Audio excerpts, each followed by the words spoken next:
और अय्यार और मक्कार क्यों ना हो, लेकिन जब अल्लाह की लाठी हरकत में आती है तो सब कुछ सामने आ जाता है इंशाल्लाह। तो आप यकीन रखें, बीइंग अ पाकिस्तानी, मुझे अपने खुदा पे यकीन है, आपको भी यकीन होना चाहिए कि इंशाल्लाह मारने वाले ने बहुत चालाकियां की होंगी, लेकिन एक कुव्वत है जिसको वो बेवकूफ नहीं बना सकते, वो ऊपर वाली की जात है। आए हम सब मिलकर दुआ करें कि जो जिस मकाम का हकदार हो उसके उस मकाम पे जाना चाहिए। जो लोग जहन्नम के हकदार हैं उन्हें जहन्नम मिले, जो लोग अच्छाई के हकदार हैं उन्हें अच्छाई मिले। करता है। आप हैसियत पे हुकूमत के आदमी हैं, आप मुझे अपनी ईमानदारी से बताएं कि आप एक उम्मत में अखबार छाप बयान दे देते हैं। आप मुझे बताएं पाकिस्तान पीपल्स पार्टी के किसी मिनिस्टर में इतना दम है कि वो आके कहे कि एमक्यूएम ने ये गलत किया है? जी, क्या 12 मई का वाकया आप लोग नहीं कर सकते?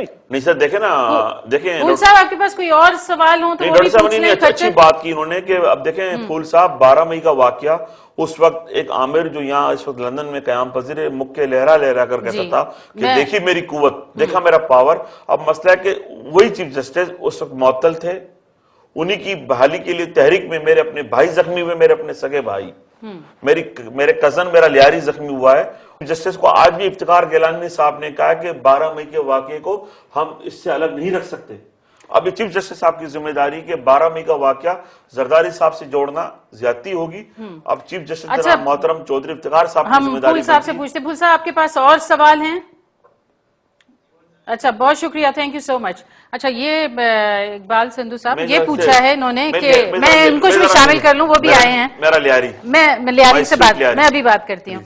मैं आपसे पूछ लूं ये कि क्या इन्होंने कहा कि कोई पीपल्स पार्टी वाला ऐसा दिल वाला है जो कि इस जितनी एलिगेशन है उसके लिए ऊपर खड़ा हो जाए? देखें जी, जुल्फ़िकार मिर्जा साहब ने जुर्रत की और मैं समझता हूँ कि बड़ी अच्छी बात है, पर अभी तक कोई सामने नहीं आया है और इदारे जो हैं वो भी कोई खातिर खा उस पर रिस्पॉन्स नहीं दे सके। पर मैं एक बात मेंशन करता जाऊँ कि रहमान मलिक के बारे में और इन इदारों को, एजेंसियों को, चीफ ऑफ आर्मी स्टाफ को इन बातों का बहुत पहले से इल्म था। अब बात ये जानने वाली है कि ये क्यों इस पे एक्शन नहीं ले सके। और दूसरी बात यह है कि रहमान मलिक साहब पे जितने भी एलिगेशन लगते हैं वो डायरेक्टली उसके जिम्मेदार जरदारी साहब भी हैं, और जरदारी साहब खुद क्यों इसके बारे में कोई एक्शन नहीं लेते। जहां तक क्रेडिबिलिटी की बात है तो ये मौजूदा गवर्नमेंट की कोई क्रेडिबिलिटी नहीं है, इनके कोई मॉरल्स नहीं है। अगर आप समझते हैं या अबीब जान हमारे भाई कहते हैं या कोई और शख्स कहता है कि उसको इस्तीफा देना चाहिए, तो ये बात आप बिल्कुल भूल जाएं। रहमान मलिक जैसे लोग और जो भी वहां ऐसे लोग हैं जो मुल्क से वफादार नहीं है, जाती एजेंडे के साथ चल रहे हैं, मैं नहीं समझता कि वो इस किस्म का कोई स्टेप लेंगे। हाँ जी, हमें यकीन है कि सुप्रीम कोर्ट अब एक इंडिपेंडेंट अदारा है और मैं समझता हूँ कि सुप्रीम कोर्ट को पहले ही एक्शन लेने चाहिए थे और देर आए दुरुस्त है जैसे हमारे भाई ने कहा, पर अभी एक सॉलिड एक्शन की जरूरत है। गरीब अवाम रोजों में कत्ल हो रही है, बड़े शर्म की बात है। जो अमेरिकी फौजें हैं या दूसरी जो वेस्ट की फौजें हैं, ये भी अमूमी तौर पे रमजान में कुछ शर्मिया करते हैं, कुछ किसी किस्म का सीज फायर करते हैं। तो मैं समझता हूँ कि जो लोग मुल्क के खिलाफ हैं उसको पहले इस्टेब्लिश करना चाहिए। आमतौर पे तमाम लोग जानते हैं कि एमक्यूएम का एजेंडा जो है वो मुल्क के लिए नहीं है, वो सिर्फ उनका इक़्तिदार का एजेंडा है या मुल्क दुश्मनी का एजेंडा है। तो इसको इस्टेब्लिश करना बहुत जरूरी है और लोगों को जरूरत करके सामने आना पड़ेगा। अब जैसे आप लियारी की बात कर रहे हैं, अब सिर्फ लियारी में एक्शन हो रहा है, लियारी में फोर्सेस जा रही हैं, लियारी में लोगों को पकड़ा जा रहा है। मैं समझता हूँ कि लियारी के लोग जो कर रहे हैं वो अच्छा नहीं है, शायद वो भी इन्वॉल्व हों, शायद एएनपी भी इन्वॉल्व हो, पर ये सारी बातें जो शुरू की गई हैं ये एमक्यूएम की तरफ से शुरू की गई हैं। ये लोग अपने रिएक्शन में अपने आप को डिफेंड कर रहे हैं, पर जब आमना आमा होगा तो मैं समझता हूँ कि लियारी के लोग जो हैं वो जमहूरियत पसंद लोग हैं, पीपल्स पार्टी के, और उनसे ज्यादती जो है वो बड़ी एक मैं समझता हूँ गलत बात है। एक्शन जो होना चाहिए या जो ऑपरेशन होना चाहिए वो क्रॉस द बोर्ड होना चाहिए, सिर्फ एक इलाके में नहीं होना चाहिए। और ये जो नो गो एरियाज हैं और ये जो बंदूक के जरिए जो सीटें ली जाती हैं ये अब खत्म होनी चाहिए और इसको अब कोई बर्दाश्त नहीं कर। बिल्कुल ठीक कहा आपने। हम एक कॉलर से बात कर लेते हैं। जी हेलो हेलो जी। देखिए डॉक्टर साहब, मैं आपसे कॉलर की बड़ी मेहरबानी ड्रॉप कर दी, उसने अपना वक्त शायद मुझे दे दिया। संधू ने बड़ी अच्छी बात कही, लियारी वो जगह है जो जमहूरियत पसंद है, रहेगा इंशाअल्लाह। ज़िया-उल-हक का दौर हो संधू साहब, मैं आपको बताना चाहता हूँ बड़े फख्र के साथ, या खान का दौर हो या मुशर्रफ का दौर हो। अच्छा, वो फिर आ गए कॉलर, पहले उनसे बात कर लूं क्योंकि वो काफी देर होल्ड पे थे। जी हेलो हेलो अस्सलाम वालेकुम। जी वालेकुम अस्सलाम। डॉक्टर साहब, मैं खुर्शीद बोल रहा हूँ बटफोर्ड से। जी खुर्शीद साहब। मैं आपसे बात करना चाहता हूँ, मतलब है जी जी बाकी आपने जो हबीब जान साहब को बैठाया हुआ है, जी। मैं कोई मतलब क्लियर टाइप आदमी हूँ, मैं आर्मी का भी आदमी हूँ। अच्छा। ये हबीब जान साहब मतलब है आज से मेरे ख्याल इस साल या नेक्स्ट ईयर ये जो क्लाशन कोप जो है ना, वो क्या कहते हैं, भुक्ति के बेटे के साथ और उनके जो है पोते के साथ लेके बैठे हुए थे। वहां पर जो इन्होंने मीडिया से डिस्कस की थी या जो थ्रेट दिया था उनको, नंबर 1। दूसरी चीज, ये जो कुछ मतलब है कि मैंने इनको ये भी देखा इस्लामाबाद नाइट क्लब में ड्रंक हुए थे, इनके साथ 2-4 फॉरेनर औरतें भी थी, निकल रहे थे। Could they give me answer from me? अच्छा। देखिए ना, मतलब यहाँ पर आके ये बड़ी मौजूदा बात कर रहे हैं पार्टियों की आगे पीछे।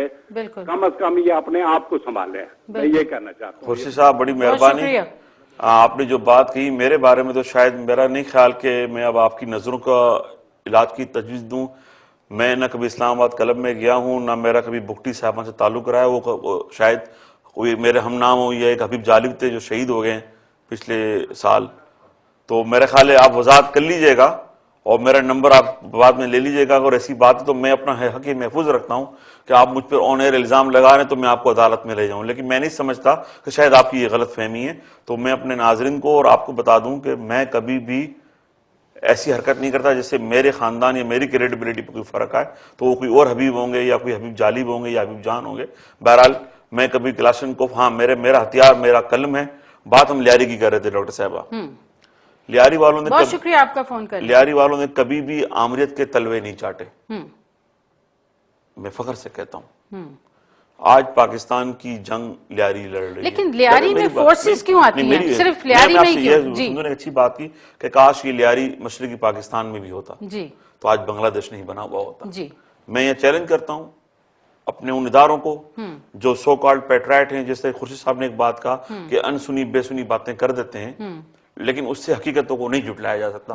आज अगर लियारी लोग कहते हैं मनशियात फरोश हैं, चले जी हमने बात मानी कि हम मनशियात फरोश हैं, हम वतन फरोश नहीं हैं।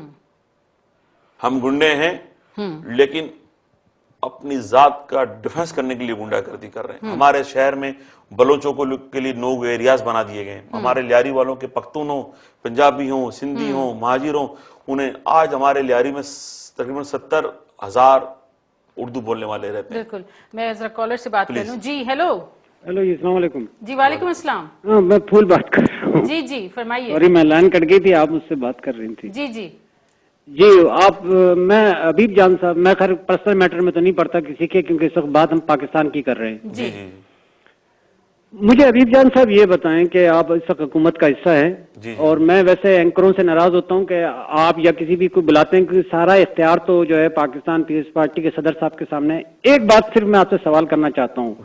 अभी जनरल जो लगे हैं अख्तर बुलंद साहब, आप अपनी ईमानदारी से बताएं कि सुप्रीम कोर्ट ने उनको नोटिस दिया था कि प्लीज जरा इसका जरा चेक कर ले। दूसरे दिन सुप्रीम कोर्ट ही जो है उनसे हलफ उठवा रही थी। क्या वो इस काबिल है इंसान? देखें फुल साहब, टू बी वेरी ऑनेस्ट, कि अब मैं समझता हूं कि हमने अपनी जात से निकलकर बड़े मकासद और बड़े गोल हासिल करने के लिए बहुत सारी छोटी छोटी बातों का दरगुजर करके आगे जाना होगा। जो हमारी दस्तयाब सूरत हाल है इस वक्त, हमारी